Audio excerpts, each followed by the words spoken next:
అందరికీ నమస్కారం. సురేష్ బాబు గారికి నమస్కారం. విజయ్ ఆంటోనీ గారికి, రామాంజనేయులు గారికి, అరుణ్ ప్రభు గారికి అందరికీ నమస్కారం. భద్రకాళి ఓ ఆదిశక్తి, ఓ పరాశక్తి, ఓ మంచి దేవత, ఓ మంగళకరమైన దేవత. ధర్మం పాదం తప్పినప్పుడు, అధర్మం విచ్చలవిడిగా పురివిప్పినప్పుడు ఒక ఉగ్ర రూపం దాల్స్తుంది. అదే భద్రకాళి. ఆ రూపం పేరే భద్రకాళి. అలాగే కిట్టు అనే ఒక పాత్ర లంచగొండితనం ఎక్కువైపోయినప్పుడు తను తట్టుకోలేక తన తాత చెప్పిన ఒక మాట, జీవితం అనేది మన కోసం బ్రతకడం కాదు, పక్కన వాళ్ళ కోసం బ్రతకాలి అనేది. అదే ఎదిరించేవాడు లేనప్పుడు బెదిరించేవాడిది రాజ్యం అవుతుంది.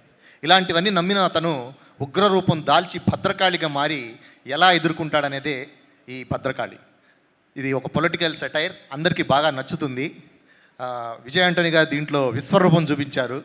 అరుణ్ ప్రభు గారి గురించి ప్రత్యేకంగా చెప్పుకోవాలి, ఎందుకంటే చాలా అద్భుతంగా ఈ సినిమా చూస్తున్నప్పుడు నాకు ఒక జెంటిల్ మ్యాన్, ఒక మన శంకర్ గారి సినిమాలు చూసినంత రేంజ్లో అనిపించింది. నాకు చాలా అద్భుతంగా ఉంటుంది, మీ అందరికీ నచ్చుతుంది.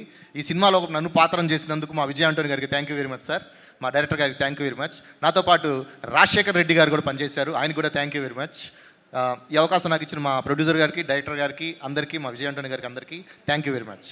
ఇది డెఫినెట్గా మీ అందరికీ నచ్చుతుంది. సెప్టెంబర్ 19న వస్తుంది, అందరికీ నచ్చుతుంది. Thank you very much sir. Thank you sir, thank you so much. ఇందులో మీరు రాసిన పవర్ఫుల్ డైలాగ్స్లో వన్ ఆఫ్ ద డైలాగ్ ఏదన్నా ఉందా, లైక్ డైలాగ్ టు రిమెంబర్?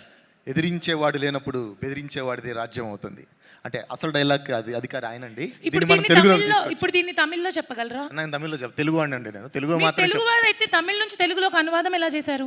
నాకు తెలుగు వచ్చి ఉండాలండి, తమిళ అవసరం లేదు. తమిళ అర్థమైపోద్ది మీకు చూడగానే. ఓ, ఇది కూడా ఒక టాలెంటా? అయితే నేను ఇది కూడా ఏదైనా ట్రై చేయొచ్చు సార్, అనువాదం చేసి. ఖచ్చితంగా చేయగలరు మీరు కూడా. Wow, thank you and thank you very much again. Good luck sir, thanks.